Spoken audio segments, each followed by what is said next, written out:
A very, very good afternoon, ladies and gentlemen, and all my darling viewers. आप सभी का मैं तहे दिल से स्वागत करती हूँ. मेरा नाम है प्राची लखानी और मैं आज यहाँ पे आई हूँ for season 2 to be hosting this wonderful panel discussion that we are going to be having over here. The episode 1 was a super hit और कितने प्यारे प्यारे feedback आए हैं हमें. Such wonderful comments and such wonderful motivation हमको मिला है हमारे सारे व्यूअर्स से, जिसके लिए हम तहे दिल से आप सभी को शुक्रिया अदा करते हैं. Thank you so much for all your love and support. And here we are with episode number 2 and it is just going to be as rocking as episode number 1.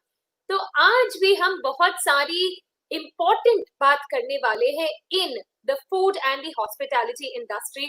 और मेरे साथ यहाँ पे मेरे पैनल मेंबर्स, जिनको आप देख सकते हैं आपके स्क्रीन पे, है हमारे संग आज हमें बहुत सारी इंपॉर्टेंट इंफॉर्मेशन देने के लिए भी, अपने व्यूज देने के लिए एंड ऑफ कोर्स अपने एक्सपीरियंसेस और अपनी सक्सेस स्टोरीज हमारे साथ यहाँ पे शेयर करने के लिए, जिसके लिए मैं मेरे सारे पैनलिस्ट को तहे दिल से शुक्रिया अदा करती हूँ कि थैंक यू सो मच कि आपने अपना वक्त निकाल के आप यहाँ पे आए हैं और आप अपना नॉलेज हमारे सारे व्यूअर्स के साथ, हम सबके साथ शेयर कर रहे हैं.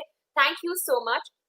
And of course, before I start this episode, I have to thank all our sponsors, जिनके वजह से आज हम ये बहुत ही प्यारा सा शो आपके सामने ला पा रहे हैं.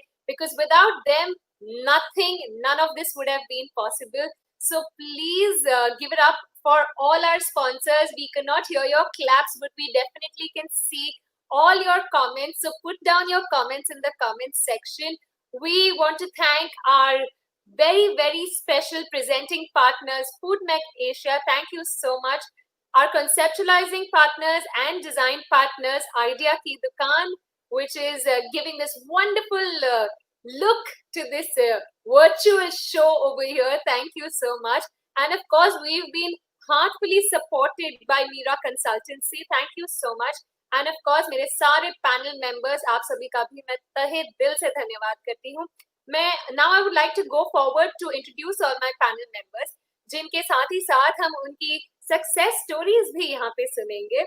So first and foremost, with us over here we have from Foodmec Asia, of course, Mr. Piyush Salia. Yes, ladies and gentlemen, also while I give my introductions, I would like to tell you all, please bear with us for some network issues, as internet is something not in everybody's hands, but definitely we're trying to do our level best to keep it as stable as possible. So if any network issues, don't worry, just hang in there. It is very normal to happen. Yes, so we have Mr. Piyush Salia along with us over here, founder of Foodmec Asia, founder of Foodmec Asia exhibitions for the last 10 years. Yes, he's also the founder and has launched last year the Lilaba Award as a recognition for food and hospitality industry. Here we have Piyush Salia. A very warm welcome, Piyush ji. Piyush ji, मैं आपसे success story आज नहीं पूछूंगी क्योंकि हमारे episode 1 में भी मैंने आपकी सक्सेस स्टोरी सुनी हुई है, पर मेरे पास आपके लिए एक छोटा सा सवाल है. So I just want you to answer it. This is before the panel discussion. A very quick and a very small question. How did you figure this entire show? What was the inspiration behind it? Piyush, I request you to unmute your mic. सबसे पहले तो मैं सबका welcome करूंगा. यहाँ पे जितने भी पैनलिस्ट हैं वो हमारे एक फूडमेक के लिए एक मार्गदर्शक है.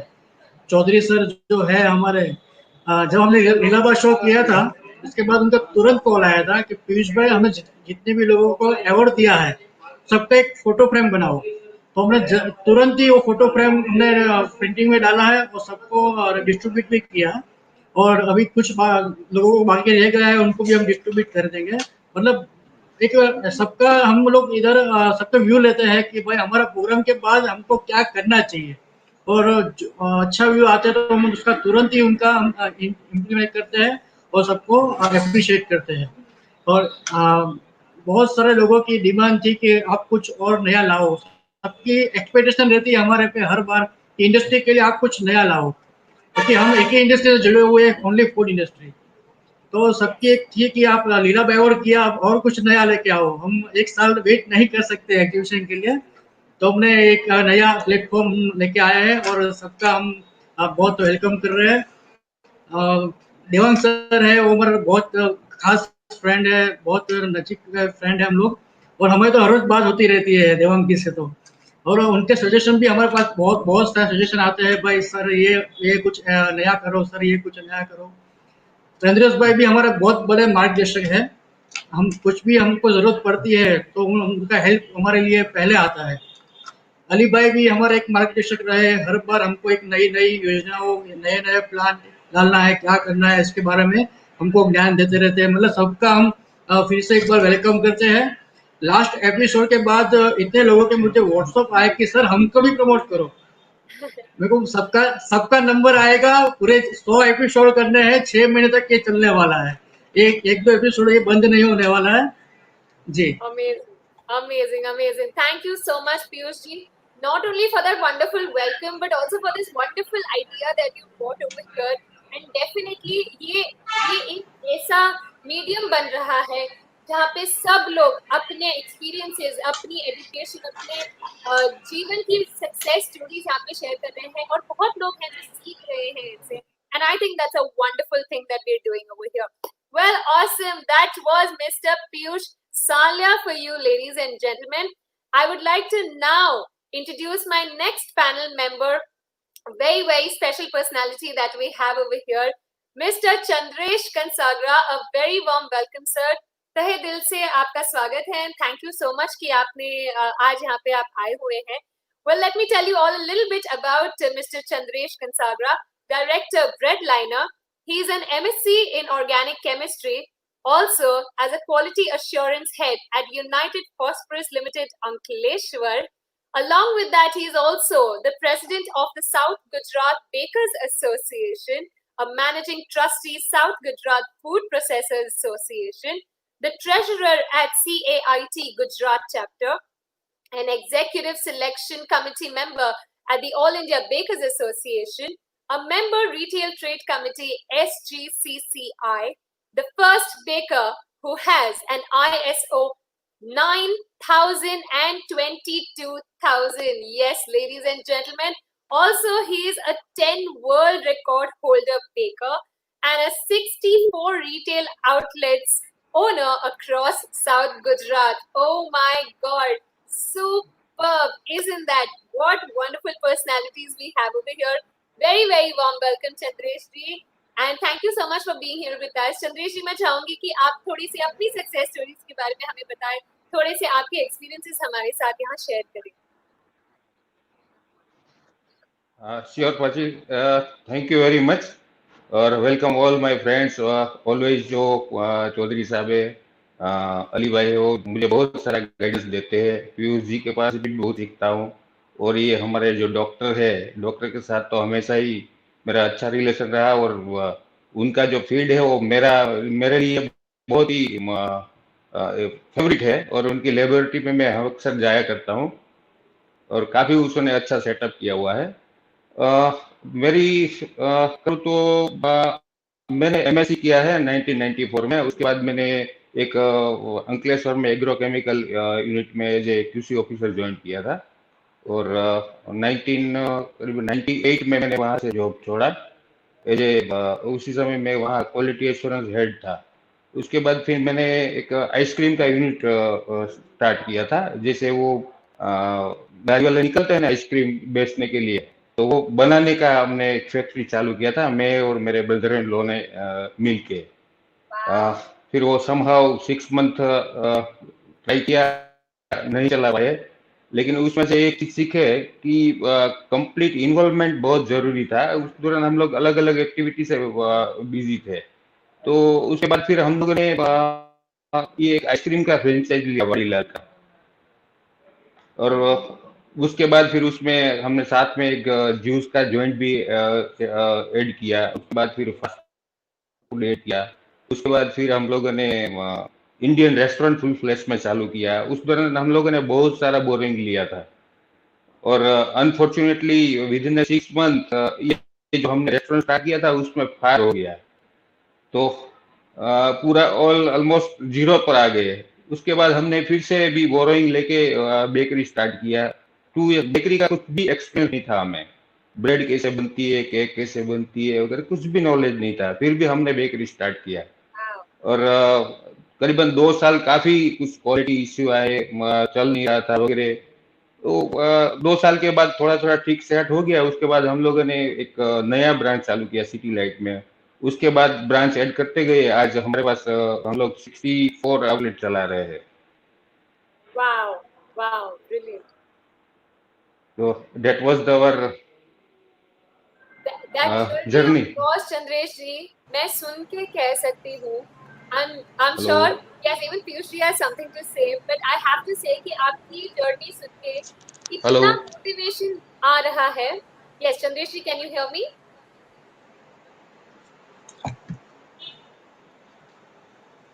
Yes, audience, जैसा कि मैंने कहा कि नेटवर्क एक ऐसी चीज है जो हमारे हाथ में बिल्कुल नहीं होती है.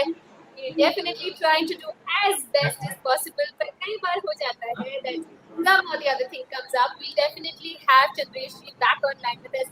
Yes, Piyush ji कुछ कहना चाहते थे. Piyush ji, over to you.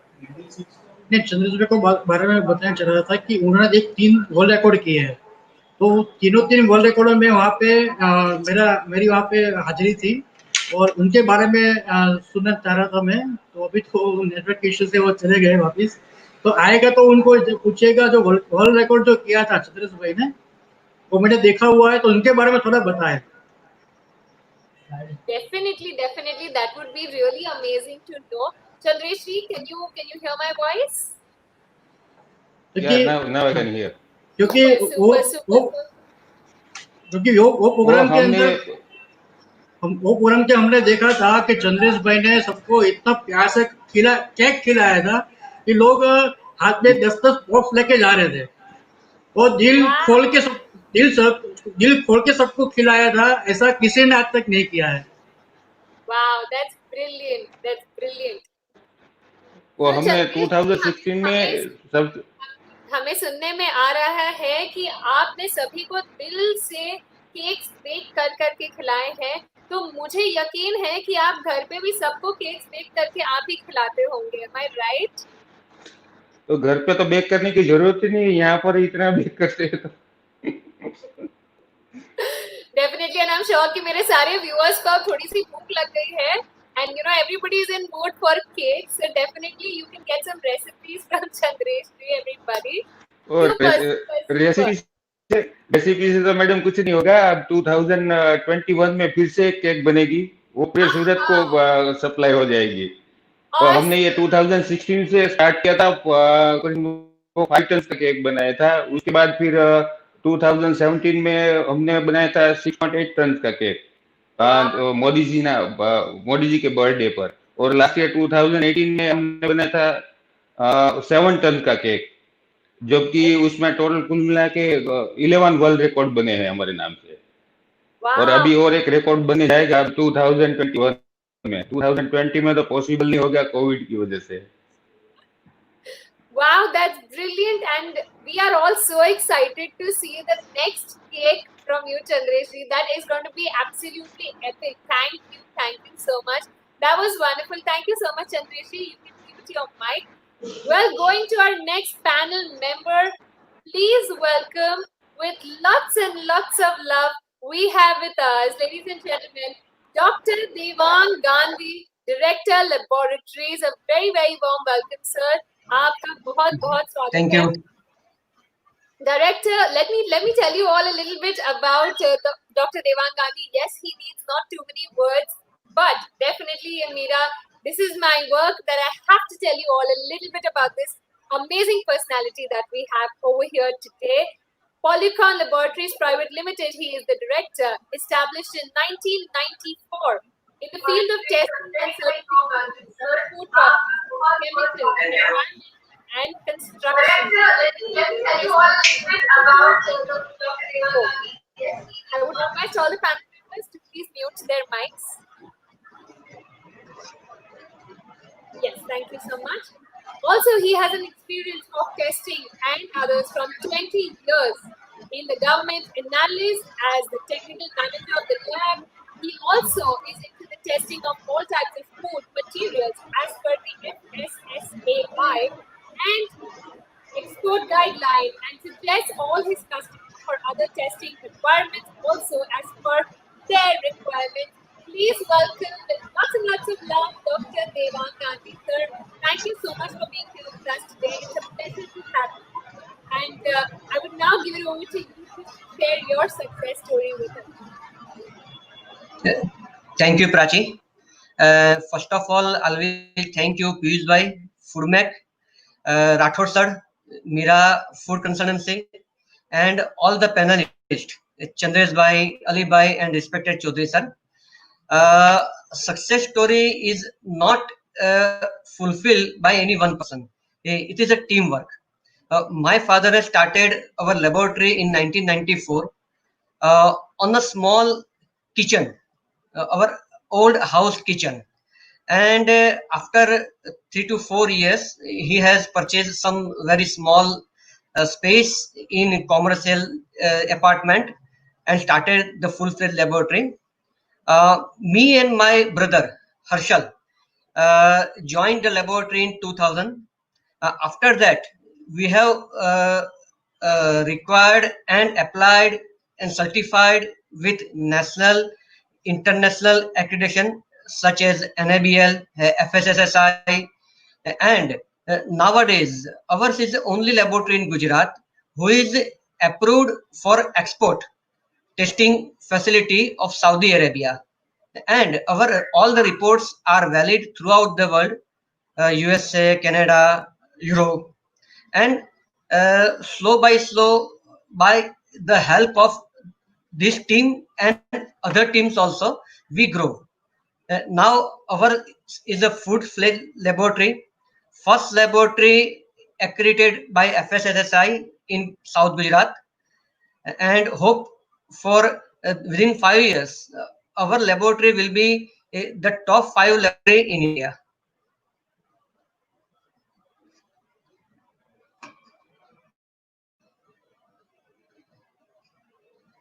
Superb, and I'm sure, Devangji, that is definitely going to be coming true.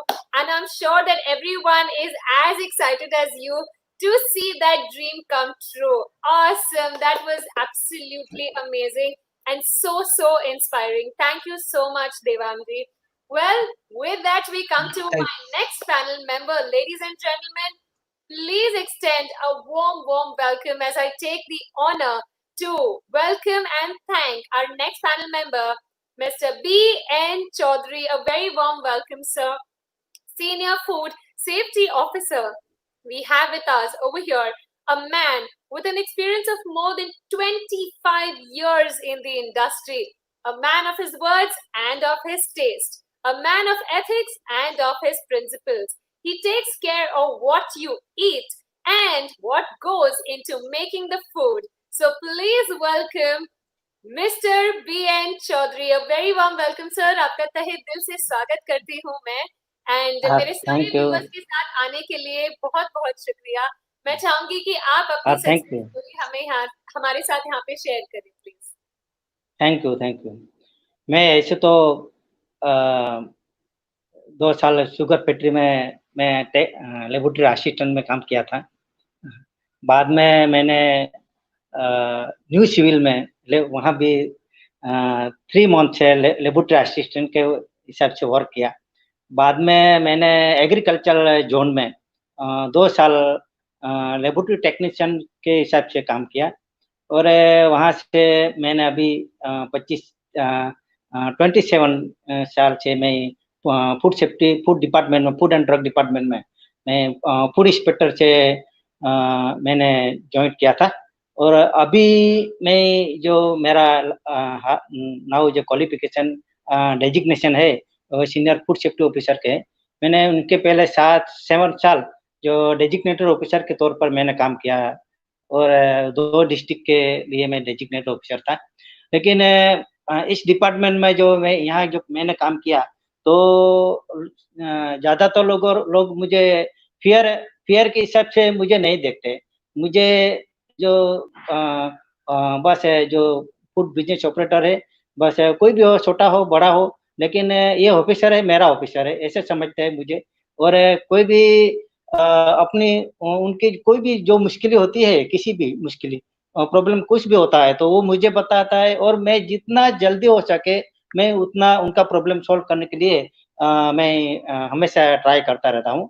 और जो मेरे एफबीओ है मेरे डिस्ट्रिक्ट में, तो उनको मैं ज़्यादातर मैं मोटिवेशन में उनको करता रहता हूँ। और फूड एडल्ट्रेशन है, वो कम से कम ऐसे तो जो कानून के हिसाब से भी हो सकता है फूड एडल्ट्रेशन कम करने के लिए, पर लेकिन मैं सोचता हूँ उनसे भी अगर मोटिवेशन करके उनको मैं समझा के अगर फूड एडल्ट्रेशन जो क्राइम है, वो कम किया जाता है, तो वो बेहतर अच्छा है। उसी के हिसाब से मैं काम करता हूँ। और जब डेजिग्नेटेड ऑफिसर और सीनियर फूड सेफ्टी ऑफिसर तौर पर मैंने काम किया, तो मैंने ये देखता हूँ कि अगर जो फूड बिजनेस ऑपरेटर हमारे ऑफिस में आते हैं, तो मैं कम से कम उनका प्रॉब्लम उनका क्रिएट हो और उनका टाइमिंग कम से कम वेस्ट वेस्ट हो, ऐसा मैं सोचता हूँ। और मैं ऐसा सोचता हूँ कि अगर उनका जो मैन्युफैक्चर चलेगा, तो हर एरिया में से नज़दीक में नज़दीक लोकल एरिया में से 5-6 आदमी को वो काम देगा। और जो उनका वर्क देगा, वो हमारे कंट्री के लिए बहुत अच्छा होगा। आज तो कोई रोजी-रोटी नहीं मिलती है, ये बहुत प्रॉब्लम है। तो मैं ऑफिसर को भी मैं ऐसे सोचता हूँ कि यार, कि अगर मैन्युफैक्चर जो है काम करते हैं और काम करना चाहते हैं, तो उनको परेशान मत करो। उनको जितना हेल्प अगर कर सकते हैं, तो हेल्प कीजिए।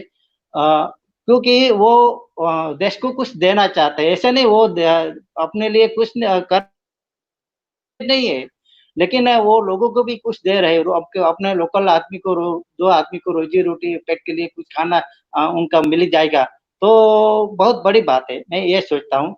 अगर मैं इंस्पेक्टर के हिसाब से मैं कभी-कभी काम करता हूँ, तो मैंने उनको समझाता हूँ, आपको लाइसेंस लेना पड़ेगा, तो लाइसेंस रजिस्ट्रेशन ये सब आपको कानून के हिसाब से लेना पड़ता है।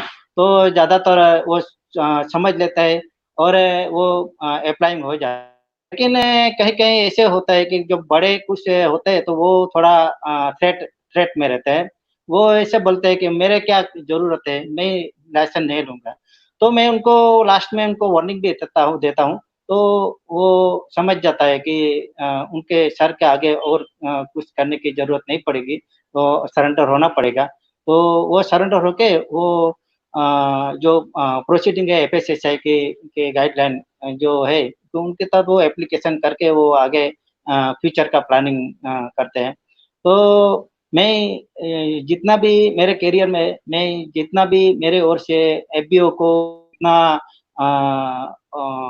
गवर्नमेंट की ओर से जितना उनका ट्रबल जो है मैं मिनिमाइज़ कर सकूँ, इसी इसी तरह मैंने वर्क करते थे और सबको मैं सपोर्ट करना चाहता था। जो भी मेरे पास आता था, छोटे आता था, मैं तो 12 साल का लड़का भी आता था, तो उनको भी बहुत प्यार से मैं उनको समझाता था और उनको मोटिवेशन करता था और ऐसे ऐसे मेरी एस्टी डेफिनेटली चौधरी जी, मैं आपकी सक्सेस स्टोरी सुन के मैं इतनी मोटिवेट हो रही हूँ, तो मैं समझ सकती हूँ कि आप कितने मोटिवेटिंग फैक्टर बन रहे होंगे। आज एक वर्चुअल मीडियम से अगर मैं मोटिवेट हो सकती हूँ, तो आई एम श्योर कि जिनके साथ भी आप बात करते होंगे, how inspired they might be with you. Thank you so much for sharing that with us. Thank you so much for being here with us.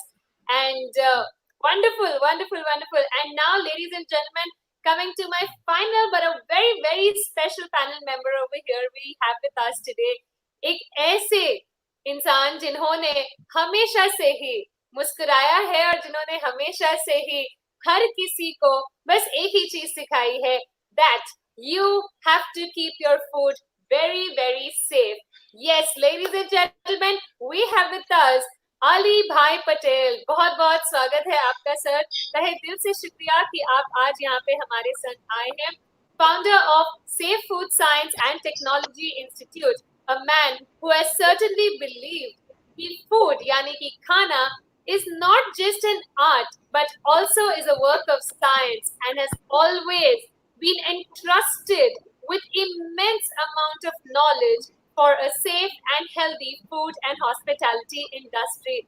Ladies and gentlemen, here we have with us Ali Bhai Patel from Safe Food. बहुत बहुत स्वागत है आपका sir, तहे दिल से शुक्रिया once again. मैं चाहूंगी कि आप अपनी सक्सेस स्टोरी हमें बताएं, आपकी जिंदगी की जो करियर की जो लाइन है वो हमारे साथ यहाँ पे शेयर करें please. Thank you very much, Prati ji. And also, I welcome to Piyush Kumar ji. He has organized this event in a very successful leadership in the food sector. All the persons who are remaining here present and give the information, knowledge, and successful stories about the development of the food industry. They are the eminent person of the Surat city for the entire food sector. I have started my Safe Food Science and Technology Institute in 2009.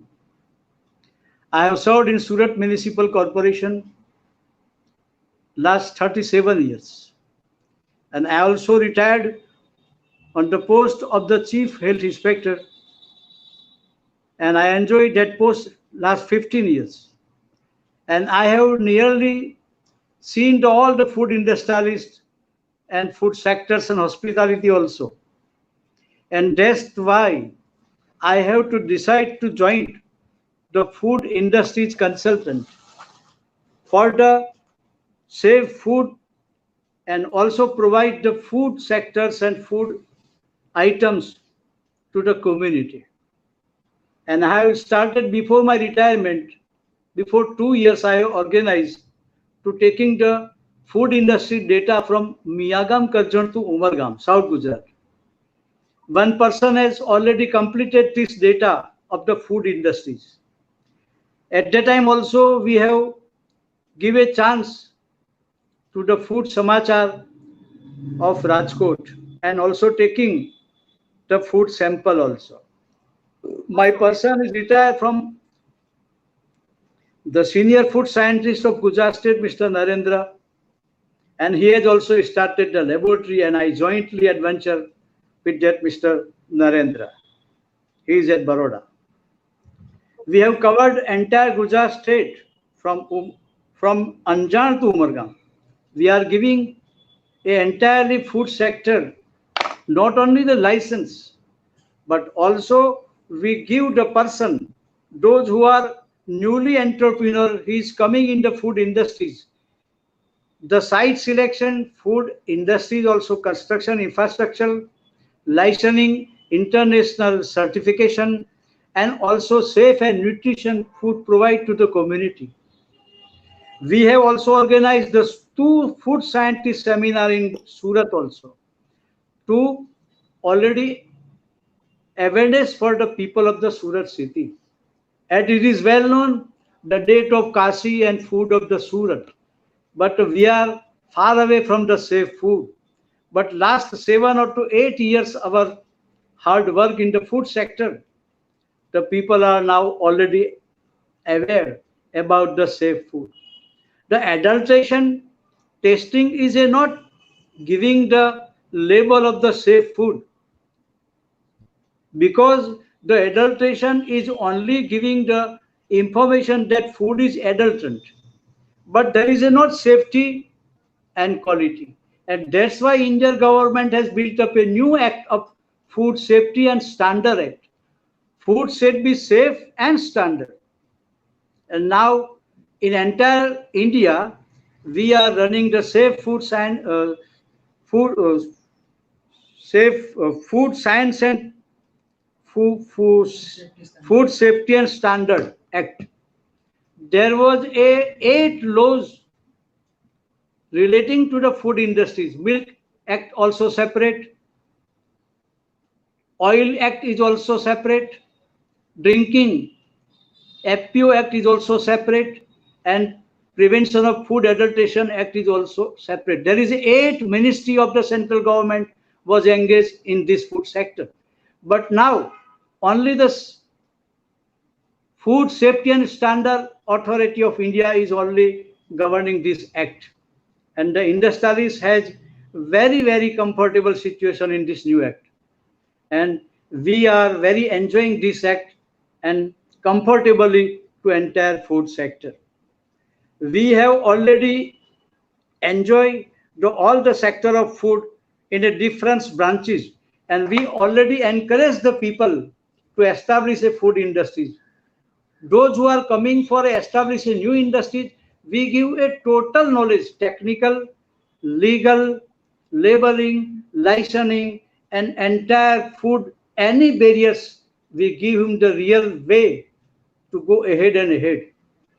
And nowadays, our institute has covered all over India. Entire Indian, all state of the India, the people are coming from a taking a training, and 4% are coming from the abroad also. That is a Fiji, Africa, Australia, Dubai, and UK also. And that's why our institute is already a developed entire our country. And our work which are running here, we have a 7 expert person in our institute. There is no problem for us for any solution. We have given so many advice to the food industrialists. Though food is coming from the market back, and already it is not safe as according to the Food Safety Act, we make it a clear for the population and community. And that's why we are giving a role importance for the food industries. This is our achievement. Superb, awesome.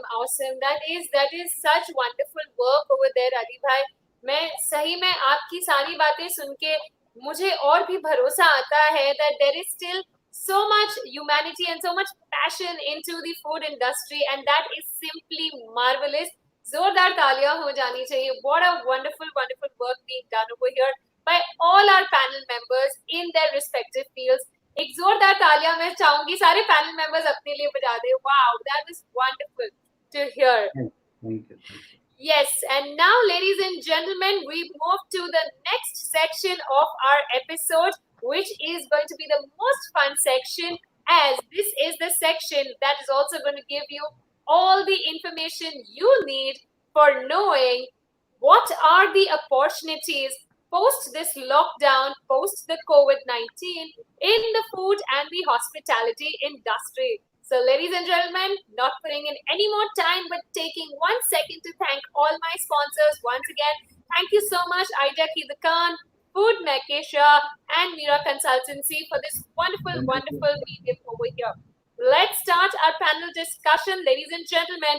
My first question for the day will be to my very dear panel member, Chaudhary sir. Chaudhary sir, मैं आपसे पूछना चाहूंगी that as you told us about you in your success story about all the food business operators, all that you've been taking care of in the bakery department, I would like to ask you that post lockdown and also during the lockdown, इस lockdown के वक्त जब आप कोई भी food items, कोई भी food business operators आप काम करते हैं, so what are the precautionary measures for food business operators and for food industrialists? What would you like to say? I would request you to please unmute your mic for the sake.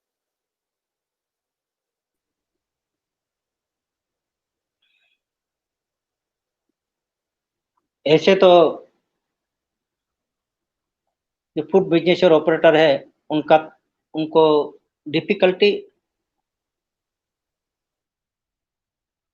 और बहुत है. ऐसे तो उनको अपना employee जो है वो उनके साथ उनको बिहेवियर करने का है और कस्टमर के साथ बिहेवियर करने का है. कैसा बिहेवियर करने का वो उनका ज़्यादा उनका बिहेवियर के डिपेंडेंट रहता है. और उसमें जो फूड बिजनेस ऑपरेटर है उनकी जिम्मेदारियां ऐसी बहुत है क्योंकि वो लीडर की भूमिका में रहता है और क्या अपने जो कस्टमर है वो कैसे मेंटेन करना है, फूड मैनेजमेंट कैसे करने का है और जो कस्टमर तक ये अपना जो फूड है वो कैसे पहुंचेगा, वो भी उनका देखने का है। तो पहले तो हम उनको अ, बताते हैं कि जो कोरोना वायरस है, उनके हिसाब से आप कौन-कौन से जो आप प्रिकॉशन जो ले रहे हैं, तो पहले तो जब हम जाते हैं तो थर्मल स्कैनर टेम्परेचर के हिसाब से वो देखने का है।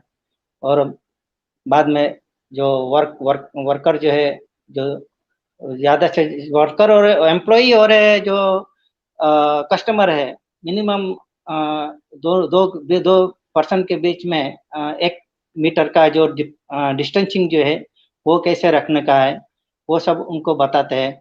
और उनको जो अगर मैन्युफैक्चर है, रिटेलर है, तो उनको तो ऐसा कोई प्रॉब्लम नहीं, क्योंकि रिटेलर में तो ज़्यादातर मैंने एक जगह मैंने खुद देखा था, तो उनका 2 आदमी काउंटर के अंदर काम करते थे और एक पर्सन जो रहता था, तो वो अपने मास्क लगाए हुआ था और हैंड ग्लोव्स पहना था। सब अपना प्रिकॉशन सब रख के वो कस्टमर के साथ जो उनका ऑर्डर था, वो ऑर्डर लेके उनको जो काउंटर पे दे देता था और उनका जो ऑर्डर है रेडी होके वो कस्टमर को तुरंत दे देता था।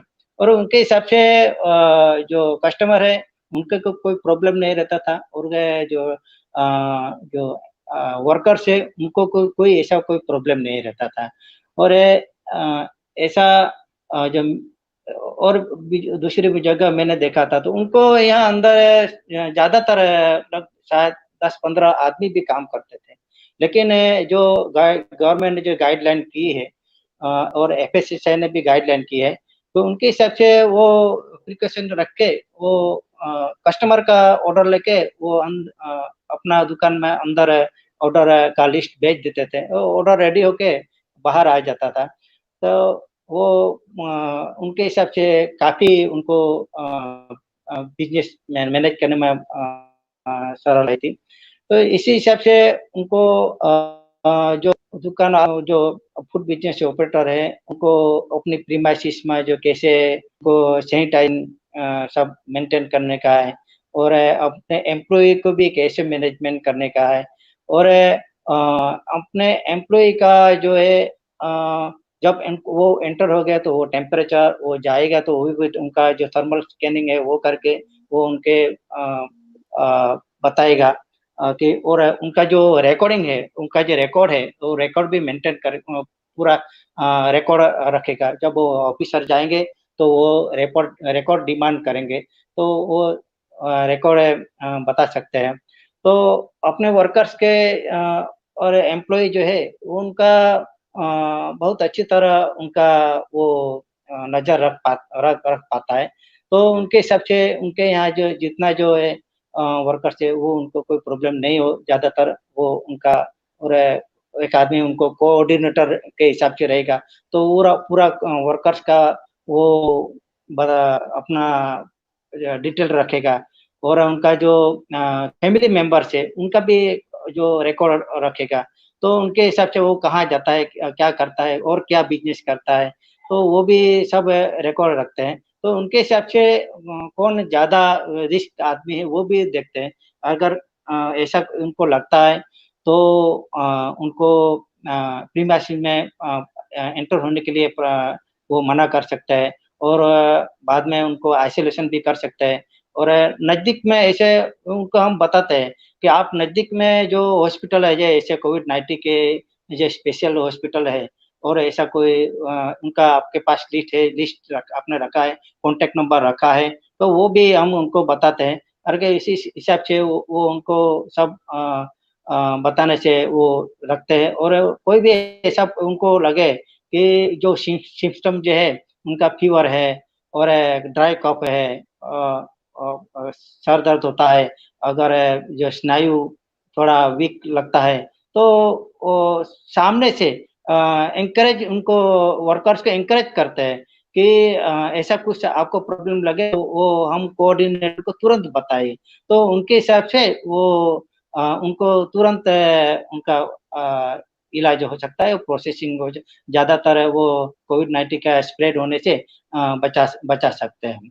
और उनके यहाँ जो सैनिटाइजेशन है, वो सैनिटाइजेशन का जो सब मटेरियल है, वो जो अल्कोहल 70% का जो अल्कोहल बेस्ड सैनिटाइज लिक्विड है, वो कैसे बार बार यूज करके आप कैसे करना है, वो उनको ट्रेनिंग उनको कैसे देना है, वो सब उनको बताते हैं। और अपने प्रीमाइसेस में जो क्लीनली ज्यादातर डीपली क्लीनिंग हो, इसीलिए वो अपने प्रीमाइसेस में भी बहुत अच्छी तरह वो सफाई करे। और जो हैंड सैनिटाइजेशन है, मास्क है, और ज्यादातर कोई लोग ऐसा भी करते हैं, मास्क पहनते हैं लेकिन अपने जो नोज ओपन रखते हैं, लेकिन उनको बताना है कि ऐसा नहीं कर सकते, ये नोज भी अपना अंडर कवर करने का है। हम एक अभी गए थे, तो वहाँ वो उनका मैनेजर, फैक्ट्री के मैनेजर बोल रहे थे कि सर, मैंने बोला उनको क्यों एप्रोन नहीं दिया, तो सर एप्रोन नहीं लगाते, वो तुरंत निकाल देते हैं। तो क्यों? लेकिन उनको बोलो कि ये कानून अभी आया है, और आप नहीं पहनेंगे तो 500 रुपया पेनल्टी हमको होगी, तो वो लोग ये पहनेंगे। तो बाद में उनको दिया वो मास्क दिया, मास्क उन्होंने पहन लिया। अरे उनको सबको बोला कि भाई आज से आप मास्क जरूर पहनो, नहीं तो आपको मैनेजर को, कंपनी मैनेजर जो मालिक है, उनको पेनल्टी लगेगी। तो ऐसा करके भी हम उनको बताते हैं कि भाई आप किसी भी तरह आप इम्प्लीमेंटेशन करो, ये इम्प्लीमेंटेशन करोगे तो आपके सबके लिए बहुत अच्छा रहेगा, ये सब हम बताते हैं। और जो फूड बिजनेस जो ऑपरेटर है, वो जो जो वर्कर्स, अपने जो एम्प्लॉय है, एम्प्लॉय का इस टाइम में जो उनका भी ज्यादातर ख्याल रखे कि अगर एम्प्लॉय के कुछ भी प्रॉब्लम हो, फाइनेंशियल प्रॉब्लम हो, कुछ भी प्रॉब्लम हो, तो उनके हिसाब से भी उनको जो अगर सपोर्ट मिल जाता है अपने फूड बिजनेस ऑपरेटर के ओर से, तो वो बहुत अच्छी तरह वर्क करेगा और अपनी जिम्मेदारी समझकर वो वर्क करेगा। तो इस टाइम में तो फूड बिजनेस जो फूड बिजनेस ऑपरेटर है, वो उनको फूड जो वर्कर्स जो मैनेजमेंट कैसे करना है, उनको सबको जो वर्क डिस्ट्रीब्यूशन कैसे करना है, वो उनको ज्यादातर करने का है। और जो वर्कर्स है, उन लोगों को ऐसा ट्रेन करना चाहिए कि भाई वो जो ये आपको जो वर्क दिया है, तो वर्क कोई अगर नहीं आपसे होता है तो तुरंत आप बता दीजिए, लेकिन आपको काम दिया जाएगा तो वो काम बार बार बोला नहीं जाएगा कि भाई ये करो, ये करो, ये करो, ऐसा ऐसा उनको मैनेज करना चाहिए, ताकि जो वर्कर से एनकरेज होके वो ज्यादा काम देगा। और जो फूड बिजनेस ऑपरेटर है, वो उसे कोई भी ऐसा प्रॉब्लम नहीं होगा। और हम हाँ हाँ हाँ That was some very important information that we got from Chaudhary sir, जहाँ पे they are implementing so many different methods of safety for all the food processing personals and of course for all the food industrialists. Thank you so much Chaudhary ji, that was really informative over there. अब मैं अगला सवाल देवांग जी से पूछना चाहूंगी। देवांग जी, मैं आपसे पूछना चाहूंगी that what are the specific guidelines for being into food export with this entire phase that has now come up, जहाँ पे export is becoming continuously difficult? What are the guidelines that one should follow for being into the food export business? सबसे पहले तो एक basic guideline है कि food should be safe.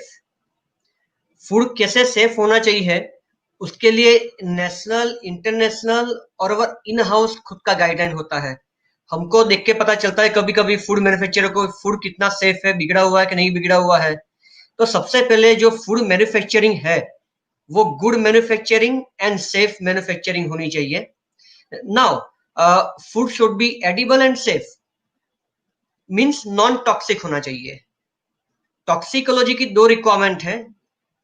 Food inherent toxicant लाके जो मैन्युफैक्चरिंग जो रॉ मटेरियल लाता है, उसमें भी रॉ मटेरियल में इनहरेंट टॉक्सिकेंट होते हैं, जैसे पेस्टिसाइड्स है, हैवी मेटल्स है, लेड, जो मैगी में जो लेड टॉक्सिक सब्सटेंस पहले पकड़ा हुआ था, वैसे ही वो सब नेचुरल टॉक्सिकेंट है, उससे हम बहुत ज्यादा कुछ कर नहीं सकते हैं, मगर हम जितना बने उतना रॉ मटेरियल अच्छी से अच्छी क्वालिटी का परचेज करें, वो एक पार्ट हुआ। और दूसरा टॉक्सिकोलॉजी का पार्ट है कि हम फूड के अंदर केमिकल ऐड करते हैं, वो केमिकल कलर के लिए हो, फ्लेवर के लिए हो, या फूड की सेल्फ लाइफ बढ़ाने के लिए हम प्रिजर्वेटिव यूज करते हैं। अभी वो जो केमिकल यूज करते हैं उसमें कभी कभी जो कलरेंट्स आते हैं वो कार्सिनोजेनिक्स भी हैं, मगर उसका एक पर्टिकुलर लेवल है। अगर आर्टिफिशियल कलर के लिए FSSAI का 200 ppm का लेवल है, उससे ज्यादा कलर हमको ज्यादा डालना नहीं है। प्रिजर्वेटिव भी एक लिमिट के अंदर ही डालना है। वो सब हम कंप्लाई करते हैं तो फिर हम एक्सपोर्ट के लिए रेडी हैं। नाउ एक्सपोर्ट के लिए हर एक कंट्री की अलग अलग गाइडलाइन है। अगर हमको अफ्रीकन कंट्रीज में एक्सपोर्ट करना है तो बहुत लिबरल है, USA यूरोप में करना है तो गाइडलाइन बहुत स्ट्रिंजेंट है। तो वो हर एक कंट्री टू कंट्री ये गाइडलाइन वेरी होती है, मगर इन जनरल जो सब कंट्री का एक समरी है, टॉक्सिक कंट कम से कम होना चाहिए। न्यूट्रिशन फैक्ट्स लेबल की रिक्वायरमेंट है, इट्स लेबल क्लेम, लेबल के ऊपर न्यूट्रिशन फैक्ट्स होना ही चाहिए। वो भी कंट्री टू कंट्री वेरी करता है। हमारे कंट्री में 5 से 6 लिस्ट आउट पैरामीटर्स हैं, तो अलग कंट्री में कनाडा है, USA में कुछ ज्यादा है और अलग फॉर्मेट में है। अपने वहां 100 ग्राम कंजम्पशन के ऊपर जो न्यूट्रिशन फैक्ट्स लिखे हुए होते हैं, और अलग कंट्री में जो USA है, ऑस्ट्रेलिया है, वहां 30 ग्राम फूड कंजम्पशन के ऊपर सब न्यूट्रिशन फैक्ट्स हमको शो करना होता है। अभी शेल्फ लाइफ हर एक प्रोडक्ट की हर एक टेम्परेचर पे स्टोरेज कंडीशन में अलग अलग है। जो शेल्फ लाइफ अपने इंडिया में जो ह्यूमिड और हाई टेम्परेचर है, वही शेल्फ लाइफ USA कनाडा में कूल कंडीशन में इंडिया से अच्छी भी हो सकती है। ये सब रिक्वायरमेंट हमको शो करनी है लेबल पे, इट्स लेबल क्लेम। और जो लेबल पे होता है वही फूड का बेसिक नेचर होना चाहिए। तो और ये सब जो भी न्यूट्रिशन फैक्ट्स है, सेल्फ लाइफ है, टॉक्सिकोलॉजी है, वो सब अप्रूव्ड लेबोरेटरी जो इंटरनेशनल एक्सेप्टेंस के मुताबिक होती है, उससे हमको रिपोर्टिंग और सर्टिफिकेशन होना चाहिए। Wow, that is very that is some very structured guidelines that I can see over there, Devangji, and I'm sure कि food export is definitely with time going to be raising in the market just as it always was. And well, our country has also been getting a lot of positive with some wonderful vegetables and fruits being given in the country because of the problem on in the and that was something really amazing that we heard from Devangji over there. My next question to my very dear panelists over here. Please mute your mics for the other panelist members. My next question goes to Chandresh ji. I would like to ask Chandresh ji my next question. Chandresh ji, हम जानना चाहेंगे a very important question over here.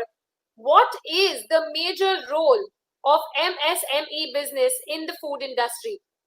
I believe we've lost Chandresh ji for 2 minutes. He is going to join in back. No problem. I will go for the next question before we'll wait for Chandresh ji to join in back. Till then, I'll go for my next question. And I direct this question to Ali bhai. Ali sir से मैं request करूँगी to please unmute his mic.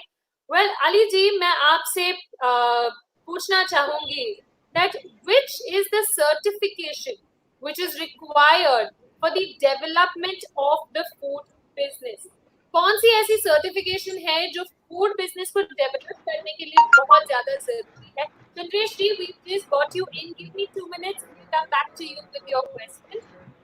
Yes. So Ali sir, मैं आपसे पूछना चाहूँगी, which certification is required for the same? Your comments. Very good questions. for the food industry. Food business में जो लोग हैं उनके लिए बहुत अच्छा और बढ़िया सवाल है ये, इसलिए मैं सब समझ सके इसलिए मैं हिंदी में बात करता हूँ। तो फूड इंडस्ट्रीज के लिए सबसे पहले तो मैंडेटरी जो लाइसेंस है वो food safety and standard act का लाइसेंस है, वो मैंडेटरी है। अब वो लोगों ने एक गवर्नमेंट ऑफ इंडिया ने वो जो बनाई है फूड सेफ्टी अथॉरिटी, इसमें टोटल जो पर्सन है वो 23 है, उसमें से 7% जो है वो सीनियर IAS ऑफिसर होते हैं और अलग अलग गवर्नमेंट के डिपार्टमेंट के सेक्रेटरी लेवल के ऑफिसर्स हैं। बाकी के जो बोर्ड है उसके अंदर जो बड़े बड़े इंडस्ट्रियलिस्ट, फूड कंसल्टेंट, लेबोरेटरी के कंसल्टेंट है, फूड साइंटिस्ट है, तो ऐसे ये बोर्ड के अंदर food safety and standard authority of India, वो बोर्ड ये पूरे हिंदुस्तान में, पूरे भारत में ये लॉ का गवर्निंग करते हैं और वो जो लाइसेंस देते हैं इसका नाम है food safety and standard authority of India का लाइसेंस, जिसको बोलते हैं फसा। अब वो जो लाइसेंस है वो मैंडेटरी है। अब बात आई सर्टिफिकेशन की।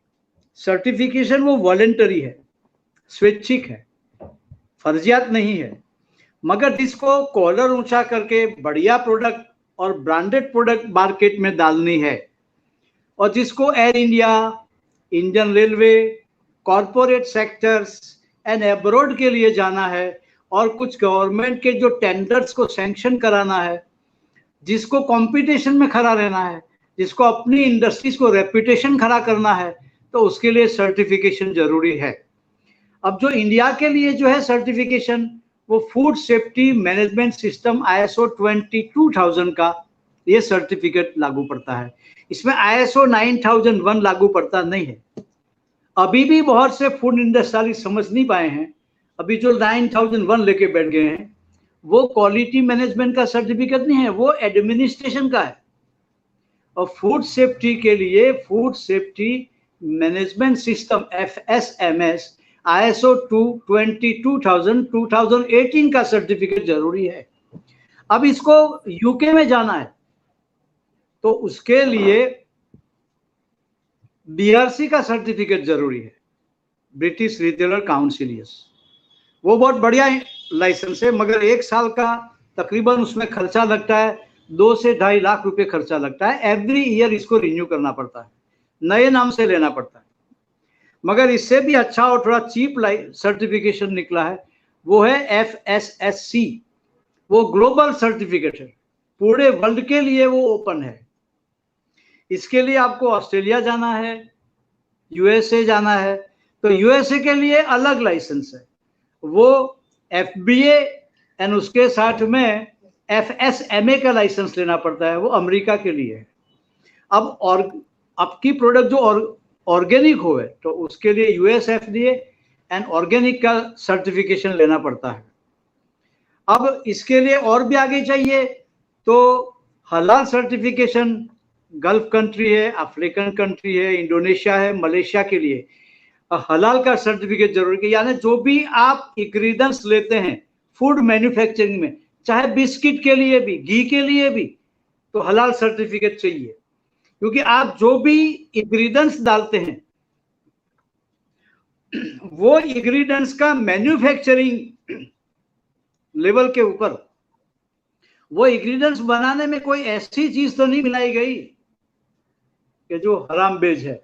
जैसे डेड एनिमल की चमड़ी, उसका खून, उसकी हड्डियों के पाउडर, ऐसी बहुत सी चीजें हैं कि जो एनिमल से आती है, एनिमल सोर्स से। जैसे विटामिन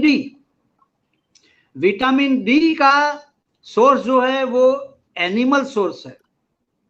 अभी जो भी लोग यूज करते हैं तो इसमें एहतियात रखें। और विटामिन डी जो है वो प्लांट बेस्ड भी आता है, मगर it is very costly.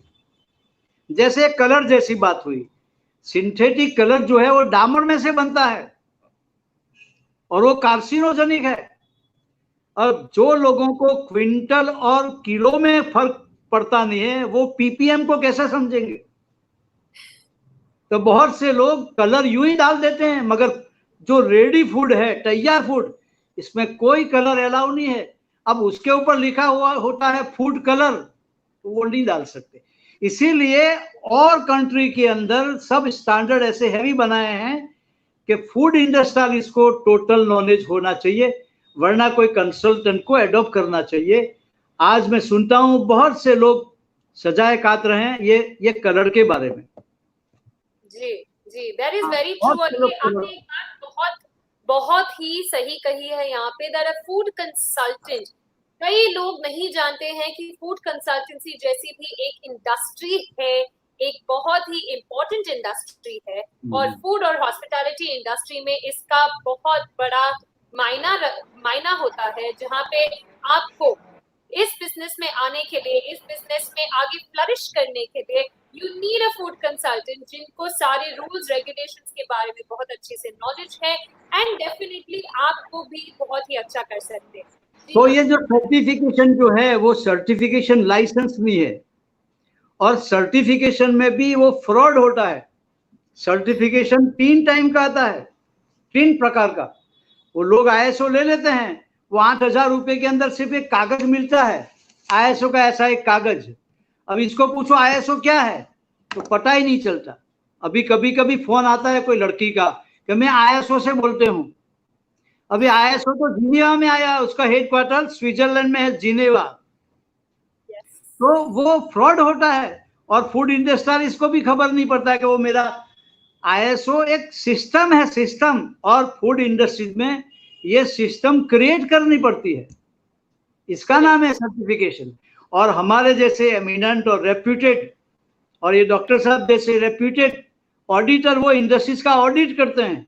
Audit करने के बाद में उसका रिकॉर्ड मेंटेन करना पड़ता है, और उसके बाद में सब पैरामीटर। अब ये फूड के अंदर जो समझो, तो फूड एडल्ट्रेंट टेस्ट करने से सेफ नहीं बोल सकते। बहुत सी दफा हमारे वहां आते हैं फोन, ये दूध वाला दूध दे गया, तपास करना है दूध सेफ है कि नहीं। तो मैंने कहा सेफ टेस्टिंग के लिए तो heavy metals, pesticide, microbiological growth, ये सब ग्रुप टेस्टिंग करना पड़े, और इसका चार्ज 12,000 रुपए होते हैं, तो फोन रख देते हैं, क्योंकि वो दूध पूरे 1 साल में 12,000 के पीते नहीं होंगे। तो अभी फूड इंडस्ट्रियलिस्ट को और पब्लिक को भी फूड अवेयरनेस नहीं है, इसीलिए हम 2 सेमिनार रख चुके हैं अवेयरनेस के सूरत के अंदर। अभी तीसरा सेमिनार, ये 2 महीने में थोड़े डिस्टर्ब हो गए कोरोना से, अभी लेटर रखेंगे। पूरे इंडिया के रेप्यूटेड फूड साइंटिस्ट को बुलाते हैं अवेयरनेस के लिए, और वो इंडस्ट्रियलिस्ट को। और फूड जो अपने वहाँ डे आता है, फूड डे उजवते हैं ना, वो 16 अक्टूबर वर्ल्ड फूड डे, उस दिन हम स्कूलों में जाके, कॉलेज में जाके, यूनिवर्सिटी में जाके ये फूड अवेयरनेस का ट्रेनिंग बच्चों को देते हैं। ये जो लेबल होता है फूड के बोतल के ऊपर या किसी के ऊपर, ये बोतल के ऊपर जो अवेयरनेस की जितनी भी सूचनाएं हैं वो पब्लिक के लिए है, मैन्युफैक्चरर के लिए नहीं है, मगर कोई पढ़ता नहीं। तो certification is very important for entire food industries. Food industries को अगर रेप्यूटेशन में जाना है, ब्रांडेड में जाना है, तो उसको फूड सर्टिफिकेशन जो है उसकी सिस्टम खड़ी करनी पड़े, and it is very very important. ये तो अपने वहां अभी इंट्रोड्यूस हुआ, ये सर्टिफिकेशन 1948 से हुआ है, अपने हिंदुस्तान आजाद हुआ, इससे पहले से 48 से ये एब्रॉड में, USA में, UK में, पूरे गल्फ कंट्री में ये सर्टिफिकेशन कंपलसरी है। इसके बगैर वो आप से माल नहीं लेंगे। आप कोई भी माल भेजेंगे तो सर्टिफिकेशन आपके पास नहीं होगा रेप्यूटेशन वाला, आपसे माल नहीं खरीदेंगे। So it is very I think that is very important. Absolutely true, Ali ji.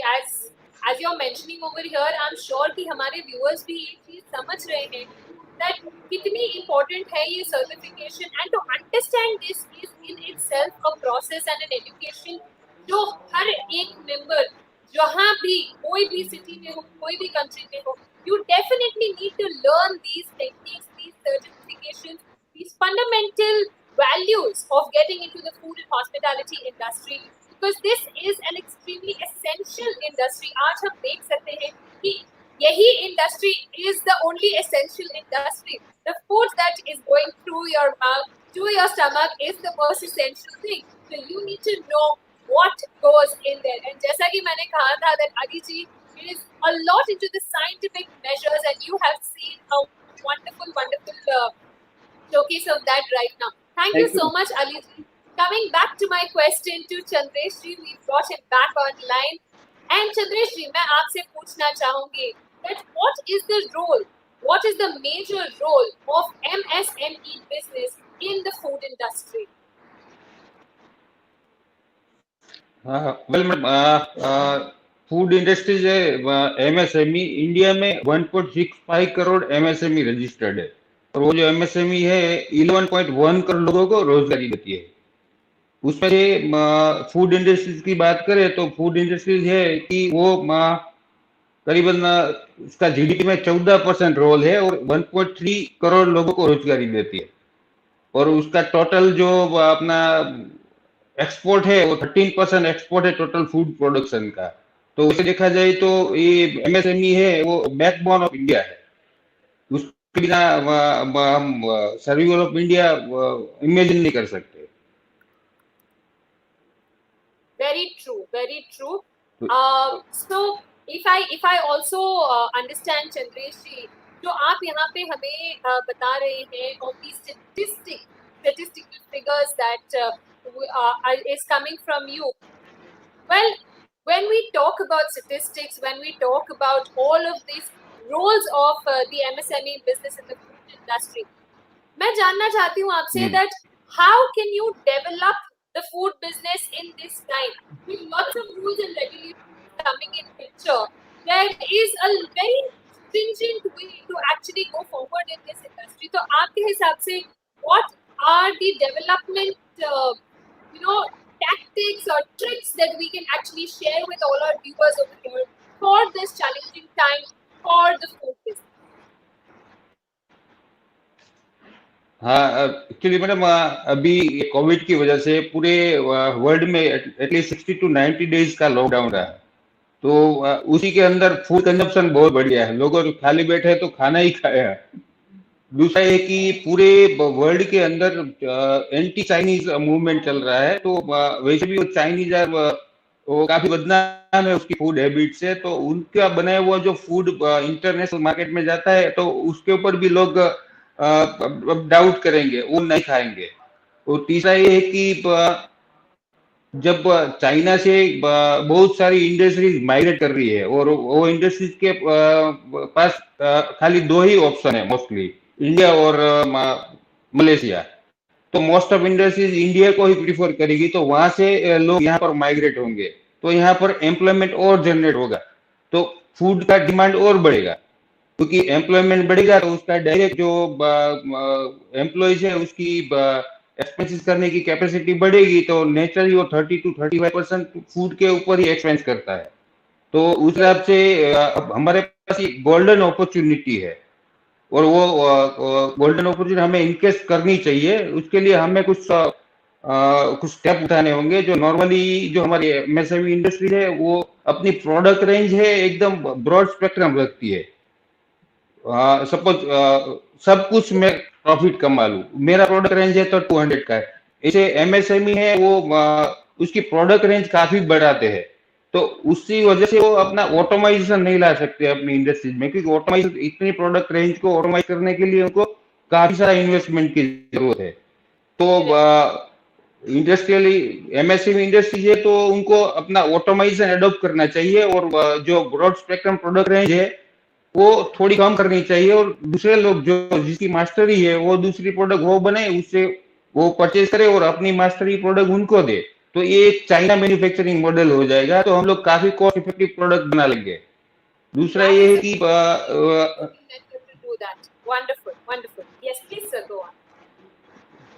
दूसरा है कि अपने यहाँ जो लेबर फोर्स है वो उसकी एफिशिएंसी बहुत ही कम है, और लेबर लो भी वो लेबर की फेवर में ही है, तो एक बार कंपनी का एम्प्लॉय बन जाने के बाद उसकी एफिशिएंसी डाउन होती है, वो कभी अपने आप को इम्प्रूव नहीं करता है, तो उसी की वजह से भी इंडस्ट्रियलिस्ट को ऑटोमेशन करना बहुत जरूरी है। लेबर डिफिशिएंसी कम करेंगे तो वो कॉस्ट इफेक्टिव प्रोडक्ट बना सकेंगे और वो नेशनल और इंटरनेशनल मार्केट में अच्छा काम कर सकेंगे। Wow, that is some brilliant information that we've got over here, and some really good tricks and tactics that we can use in the industry for sure. My one question would go to Devang ji. Devang ji, मैं आपसे जानना चाहूँगी. We've been talking about a lot of laws. We've been talking. Chandresh, may I please request you to mute your mic? Yeah. So Devang ji, my question to you is that हम already कब से बात कर रहे हैं of a lot of rules and regulations, of roles of MSME, of roles of certification, and a lot of various aspects over here for the food industry. एक ऐसी चीज होती है food testing, extremely necessary in the development of food business. What would you have to say that? Why is it necessary, and what are the ways to do it?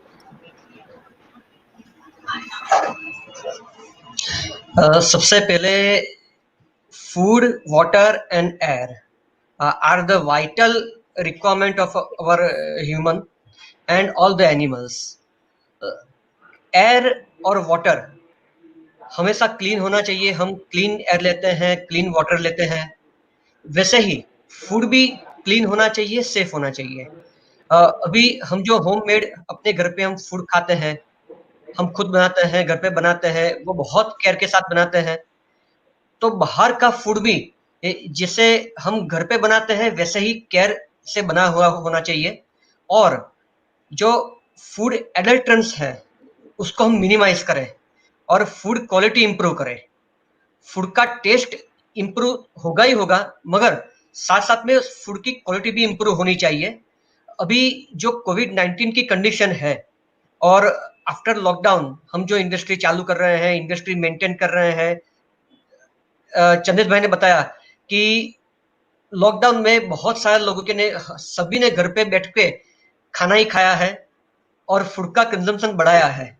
तो food industry को भी उसका consumption और उसका manufacturing बढ़ाना होगा. यही trend रहा तो.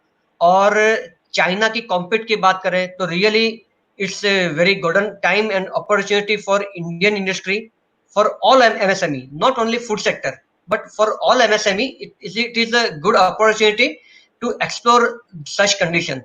So meantime वो है कि हमको अपना क्वालिटी कैसे भी करके इम्प्रूव करना है और मेंटेन करना है. और क्वालिटी इम्प्रूव करने के लिए और उसका मार्केटिंग करने के लिए अली सर ने जो बताया कि हमको सर्टिफिकेशन लेवल के ऊपर जाना पड़ेगा. ISO सर्टिफिकेशन है, तो वो सब सर्टिफिकेशन के लिए हमें जाना है, हमको लेना है और अपनी इंडस्ट्री को अप्रूव करवाना है. और हम ये सब साथ में मिलके कर सकते हैं. बहुत अच्छी टीम बन सकती है. और फूड मैन्युफैक्चरर अकेला कुछ भी नहीं कर सकता. इसमें फूड कंसल्टेंट का भी बहुत बड़ा रोल है. ब्रांडिंग में पीयूष भाई का भी बहुत बड़ा रोल है. फूड सेफ्टी ऑफिसर जो गवर्नमेंट चौधरी सर हैं उनका भी बहुत वाइटल रोल है, कैसे गाइडेंस मिलना चाहिए. और चंद्रेश भाई और बाकी बड़े-बड़े ये जो फूड मैन्युफैक्चरर है वो कैसे भी करके अच्छा फूड तो मैन्युफैक्चर कर ही लेंगे अगर सबको अच्छा गाइडेंस मिलेगा, एक अच्छा टीम वर्क मिलेगा तो. Definitely, Devangji, and as you rightly said that this is the best time to actually hit the market with all of that force, with all of that energy, because definitely आज जो भी पूरे देश में, पूरे दुनिया में हो रहा है, India is definitely going to be very advantageous of this aspect. भले आज थोड़ी सी हमें बैक स्टेप लेनी पड़ी है, पर जैसा कि कहा जाता है that to strike the arrow you have to pull it back, and that is definitely what India is going to be achieving. Well, my last question for this wonderful panel discussion goes to my very dear panel member, Mr. Piyush Salia. I would request Chandresh ji to please mute your mic.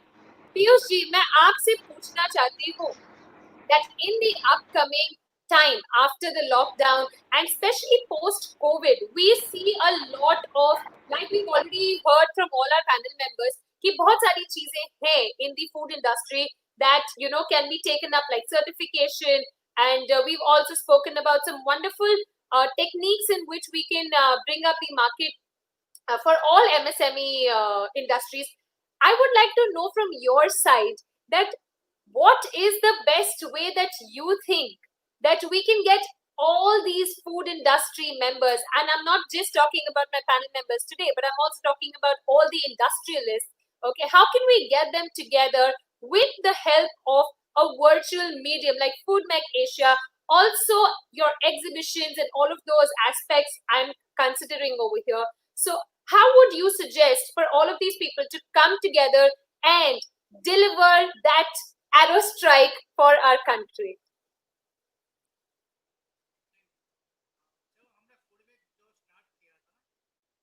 Piyushji, your volume is a little low. Could you keep your mic more closer, please?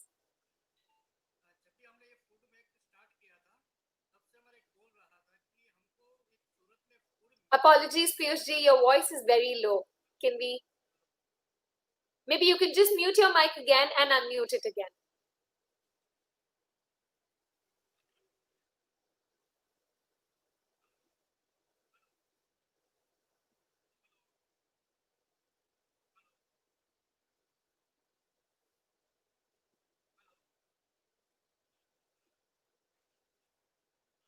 We are not receiving audio from Piyushji.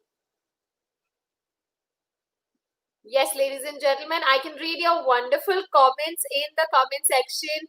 And it's a journey of 1,000 episodes is what we're getting as a comment. Superb. Yes, definitely. We're so excited to show you and share with you all this wonderful information. We've got some wonderful statistics today from Ali Bhai, from Chandresh ji, some wonderful ideas from Chaudhary sir, and of course Devang sir has given us some vital information required for this industry over here. Yes, Piyushji, any chance we can get the audio from your side? No, there's some problem. Piyushji, maybe you can log in back to our portal. Yes. Like we said, ladies and gentlemen, network issues एक ऐसी चीज है जो किसी के भी हाथ में नहीं होती है, पर फिर भी ये आज सभी के हाथ में है, भले वो मोबाइल फोन हो या टैबलेट हो या आपका लैपटॉप हो. अगर नेटवर्क नहीं होता तो शायद इस लॉकडाउन में सब लोग सिर्फ और सिर्फ बोर हो गए होते. Hello. So, Hello. yes, there we have Piyushji with us. Yes, Piyushji, we can hear you. Please, your comments. हाँ, जब हमने ये फूडमेक स्टार्ट किया था तब भी एक हमारा गोल था कि सूरत में मैन्युफैक्चरिंग बढ़ाना है, मतलब सूरत की इंडस्ट्री को हमको बहुत आगे लेके जाना है.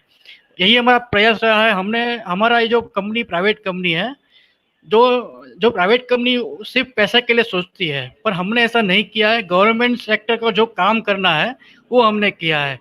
जैसे हमने एग्जीबिशन में भी हम जो करते हैं, मतलब एकदम लो लेवल के स्टॉल सबको फाइंड करते हैं, नहीं कोई और पैसे की वो डिमांड करते हैं. हमने जो ये अवार्ड फंक्शन किया तो भी वो फ्री अवार्ड किया था, कोई फीस नहीं लिया था, कोई स्पॉन्सर नहीं लिया था, नहीं कोई कुछ पेमेंट की बात हुई थी. उसमें हमारा बहुत सारा मनी लगा हुआ था, पर ये सब हमने इंडस्ट्री के लिए किया था. और अभी भी हम जो ये लाइव शो कर रहे हैं, इसका पीछे के पर्पस भी यही है कि इंडस्ट्री को हमको आगे बढ़ाना है. तो अभी मैं सभी पैनलिस्ट को एक क्वेश्चन कर रहा हूँ, सिर्फ 1 मिनट में आंसर देना है.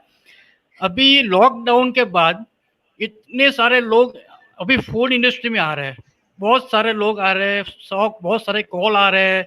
मेरे को इतना नॉलेज नहीं है, पर ये नॉलेज नहीं है तो मैंने ये लाइव स्टार्ट किया है कि सबको नॉलेज मिल सके. तो जो लोग आना चाह रहे हैं तो उनको आप कौन सी इंडस्ट्री के अंदर, कौन से कैटेगरी में आप उनको प्रीफर करोगे? तो 1-1 मिनट में सबको आंसर देना है. I would request first we can have Chandresh ji. We can have you going first, please. We can have you going first, please. Hello hello. हाँ जी Chandresh ji, we can hear you. हाँ madam, as per UN report India में 40% food wastage होता है from starting farmer to end consumer. अब ये 40% food wastage होता है, ये यूएन का रिपोर्ट है और ये 2016 का रिपोर्ट है. उस हिसाब से गवर्नमेंट ने काफी कुछ फूड मतलब वेस्टेज अटकाने के लिए काफी इनिशिएटिव लिए है, जैसे ministry of food processing industry ने. तो आप कोई भी बिजनेस कर लो, सब चलने वाला है, बस आपको quality to cost ratio maintain करना पड़ेगा. ब्लाइंडली आप कोई भी इंडस्ट्री डाल दो चलेगी. अभी ये एक गोल्डन पीरियड है इंडिया के लिए. Very true, very true. आज ये this is the only industry that is the most essential as we all can see it. And definitely उसमें जैसा कि पीयूष जी ने भी कहा that everybody wants to climb onto this opportunity. Everybody wants to get into the food business today. And getting such wonderful information from here, I'm sure that quality is something that people are now going to really keep a check on, as we've seen. Devang bhai, your comments please. हाँ, बहुत सारे लोग food में आ रहे हैं और बहुत सारे लोग फूड से जा भी रहे हैं। 100 लोग आ रहे हैं तो 90 लोग जा भी रहे हैं। सस्टेन बहुत कम लोग कर रहे हैं। सस्टेनेबिलिटी के लिए फूड क्वालिटी, ब्रांडिंग, मार्केटिंग, वो सब कुछ साथ में होना चाहिए। बहुत सारे लोग आ रहे हैं, अभी अपॉर्चुनिटी इतनी सारी है।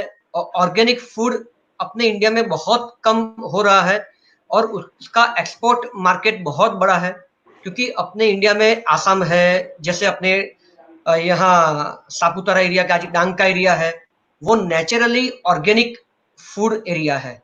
तो ऐसे छोटे मोटे बहुत सारे बिजनेसेस, फूड रिलेटेड बिजनेसेस हैं जिसके लिए बहुत सारी अपॉर्चुनिटी है। उसके लिए हम बैठे हैं। हमको 20-25 साल का एक्सपीरियंस है particular quality, testing, certification. Ali भाई भी है, सर्टिफिकेशन के लिए गाइड कर सकते हैं। तो हम सब मिलके सबको एक लेवल से ऊपर के लेवल तक लेके जा सकते हैं। Very true, that is very true. And today it is the time. मैंने लास्ट एपिसोड में भी ये चीज कही थी और आज भी कहूंगी, and I'm sure कि everybody is going to agree with me on this one, कि आज के टाइम पे हम सब ने देख लिया है, हम सब ने एक्सपीरियंस कर लिया that how important it is to be together and to actually raise each other up and not just fall into the rat race of dropping someone else down. Well, that is very true and very nicely said, Devangji. Thank you so much. मैं अब अली जी से जानना चाहूंगी, sir, what are your last comments on this?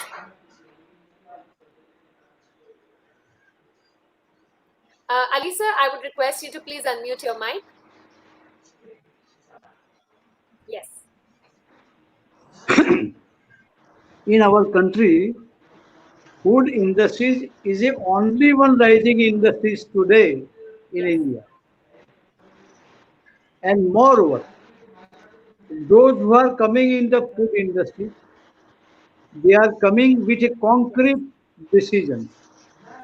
ये industry ऐसी नहीं है कि आप इसके साथ में कोई और बिजनेस कपड़े का करो या डाइंग का करो और ये साइड में चला लो, वो गिर जाते हैं, वो वापस चले जाते हैं। मगर जो कंप्लीटली इन्वॉल्व होते हैं यही बिजनेस में, जो दिल लगा के, हार्ट लगा के, वो कभी वापस नहीं होते हैं। मगर कभी खानदानी भी झगड़ा होता है तो 2 इंडस्ट्रीज में से 4 होती है, 1 में से 2 होती है, मगर ये कभी रिड्यूस होने वाली नहीं है। इंसान पैदा होता है, वहां से मरने तक इसको फूड की जरूरत पड़ती है। लॉकडाउन में खाना तो खाते ही हैं और लॉकडाउन के बगैर भी खाना खाते हैं। तो ये एक ऐसी जरूरी है कि रोज कैश आती है, कैश, इसमें कोई जरूरी नहीं है कि 9 महीने के बाद पेमेंट आएगा। ये डेली टर्नओवर होने वाली चीज है और ये जरूरी है। और इंडिया के अंदर अगर गवर्नमेंट इसके अंदर फुल्ली अटेंशन दे देवे तो पूरे इंडिया की पॉपुलेशन के लिए ये एक ही इंडस्ट्रीज काफी है, एक ही इंडस्ट्री। और कोई इंडस्ट्रीज में जाने की किसी को जरूरत नहीं, ना अपने इंजीनियर बाहर जाएंगे ना अपने डॉक्टर बाहर जाएंगे। अभी न्यूट्रास्यूटिकल भी इतनी काफी है, प्रोटीन कंसंट्रेट इतना काफी है कि पूरा वर्ल्ड इंतजार करता है इंडिया के फूड का। ये देश का एटमोस्फियर ही ऐसा है कि ये फूड के लिए इट इज वेरी सुटेबल। और अपनी गवर्नमेंट को अपने को ही एडवाइस देना है कि you give the importance of the food industries entire sector, not only food industries मतलब milk industry, only vegetable, not only that, entire sector.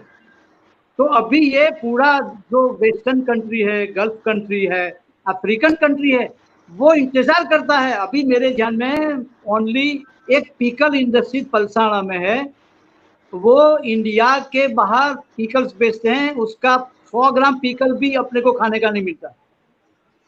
जितना भी प्रोडक्शन होता है 100% और कई सालों से जाता है वो। तो एक बात है, अपने पास वो ताकत है, कुव्वत है, अपना कोई इंसान बाहर नहीं जाएगा जॉब करने के लिए, मगर अपने को सिर्फ इसके अंदर कंप्लीटली मैनेजमेंट करना पड़ेगा।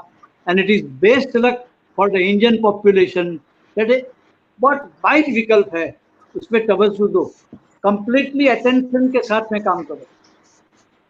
लोग हो रहे पर हमें सवाल हमें नहीं करो।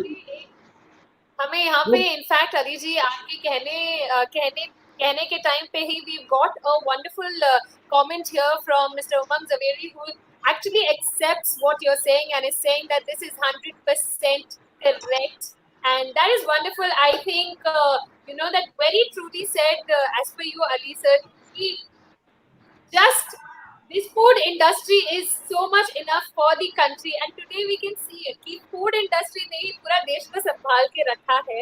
हम आत्मनिर्भर वहीं से शुरू हुए हैं बनना, and I think that's wonderful. Well, yes, I would now request Chaudhary sir to give his final comments on this topic, please. Chaudhary sir, I would request you to please unmute your mic. And I would request all the other panel members to please mute their mic.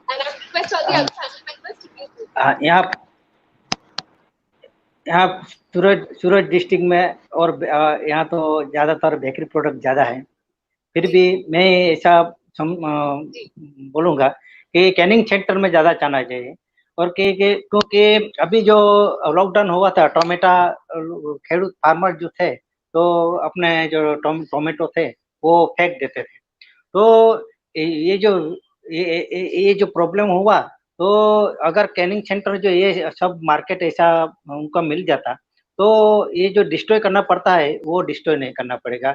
मिर्ची है और अभी mango का season चल रहा है, तो mango का सीजन का भी ऐसा हुआ कि जहाँ अगर पहले हमारे सूरत डिस्ट्रिक्ट में जो आता था तो अब मार्च अप्रैल महीने में मैंगो आ जाता था, लेकिन इस साल नहीं आया था।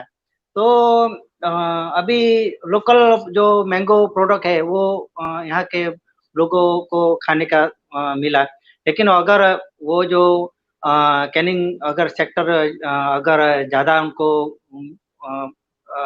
मिले तो जो मैंगो का जो है पल्प बना के वो आगे के ऐसा बहुत ऐसे सेक्टर है कि यहाँ के जो लोकल प्रोडक्ट हैं तो उनको कैनिंग करके वो लोगों को अपने दे सकें। तो मार्केट फार्मर को भी मार्केट बहुत मिल जाएगा। और यहाँ पे है हमारे साउथ गुजरात तापी डिस्ट्रिक्ट, यहाँ का जो डिस्ट्रिक्ट के जो मैनेजमेंट है तो फार्मर्स को एनकरेज किया है ऑर्गेनिक फूड, तो और उनको मार्केटिंग का भी उनको वो वीक में 2 दिन जो कलेक्टर ऑफिस के सामने एक उनका प्रीमाइसिस है, तो सब उनका जो प्रोडक्ट है वो प्रोडक्ट लेके आते हैं और उनका प्रोडक्ट सब उनका अच्छी प्राइस से उनको मिल जाता है और भी आता है। तो अभी बहुत ऐसे सेक्टर है, लेकिन मैं ऐसा अभी गवर्नमेंट जो है बहुत ऐसे उनको प्रयास कर रहा है कि फार्मर्स को ज़्यादा से ज़्यादा अच्छी प्राइस मिले, और कैनिंग सेक्टर अगर आगे बढ़ेगा तो जो वेस्ट फूड है जो हम जो बोलते हैं तो चिली ये है, चिली भी अगर ज़्यादातर टाइम उनको नहीं उनको यूज किया टाइमली में तो उनका जो प्रोडक्ट है तो प्रोडक्ट बिगड़ जाएगा। तो अगर जो उनका कैनिंग हो जाता है तो वो भी लॉन्ग टाइम वो यूज कर सकते हैं। तो जैसा फूड का जो वेस्ट जो है जो उनको उनसे कम से कम उनको जो वेस्ट जाए ऐसा हो सकता है, वैसे मेरा। Wow, that is wonderful, and those are some wonderful points that I'm sure that people are also going to consider when they are deciding to come into the food industry. Superb! We've had such a wonderful session. Piyush, you would like to please request you to mute your mic, and Piyush, over to you.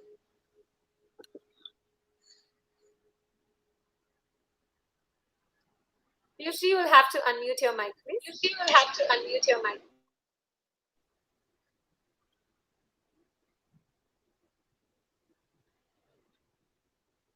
Hello, Yes. हमने last 4-5 दिन से एक post रखी थी, online exhibition coming soon, ठीक है। तो अभी हम आज उनका लॉन्च करने वाले हैं, आज शाम तक। हमारी जो आइडिया की दुकान, जावेद भाई की जो टीम है, उन्होंने पूरा बैकअप हमारा जो है वो पूरा कंप्लीट कर दिया है। तो हम जुलाई मंथ में 8 और 9 जुलाई ऑनलाइन एग्जीबिशन का हम लॉन्च प्लानिंग कर रहे हैं। तो हम सभी का जो भी मेंबर है हमारे फूड इंडस्ट्री के, जितना पैनलिस्ट है, सबका हमको सपोर्ट चाहिए होगा, क्योंकि एग्जीबिशन में आपने बहुत सारा सपोर्ट हमको दिया है। अवार्ड फंक्शन के दौरान भी आपने हमारा बहुत सारा सपोर्ट किया है। तो ये हमारा एक नया वेंचर हम स्टार्ट कर रहे हैं, ऑनलाइन एग्जीबिशन। तो आप सभी का मुझे सपोर्ट चाहिए होगा। मुझे बहुत सारे कल भी कॉल आए थे कि अब इसकी डेट कब आने वाली है। तो आज हम इसकी डेट अनाउंस करते हैं, 8 और 9 जुलाई, भूलिएगा नहीं आप उस डेट को आप। और उसका सजेशन आप सभी का मुझे चाहिए। ये प्रोग्राम के बाद आप सजेशन आप मुझे दे सकते हो। Yes, ladies and gentlemen, coming in front of you is the poster for the online live exhibition. Kisne kaha tha that you only have to go to the physical exhibitions? Here we are getting to you a live online exhibition by Foodmac Asia, obviously conceptualized by Aida Ki Dukaan, supported by Mira Consultancy. Ladies and gentlemen, a huge round of applause for the first time in India, food and hospitality industries online exhibition. Woohoo! Superb! That is absolutely amazing, Piyush bhai. Yes, Piyush bhai, could you tell us a little bit more about it?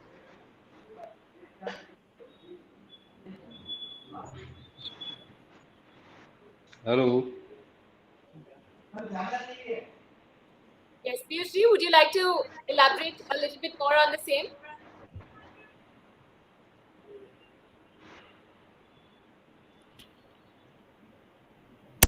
I think we're losing sound, Piyush ji. But nonetheless, ladies and gentlemen, that was an amazing announcement over there. किसने कहा था कि आप घर बैठे बैठे थे आप एंजॉय नहीं कर सकते? किसने कहा था कि आप घर बैठे बैठे भी कोई नई इंडस्ट्री या कोई नया बिजनेस शुरू नहीं कर सकते? Here are gentlemen telling you how you can sit right at home and yet make the most of your time, of your energy, and give back to the society, give back to the country, give back to your own people with all the love. So much wonderful, wonderful opportunities in the food industry. We're getting a wonderful comment over here, highly informative session with the experts and their viewpoints on the current scenario on Indian food marketing. Thank you so much, viewers. We're glad you're enjoying yourselves. You can also type in what next would you like to see on our episodes. आप किन personalities से मिलना चाहेंगे, क्या जानना चाहेंगे, किन topics पे बात करना चाहेंगे?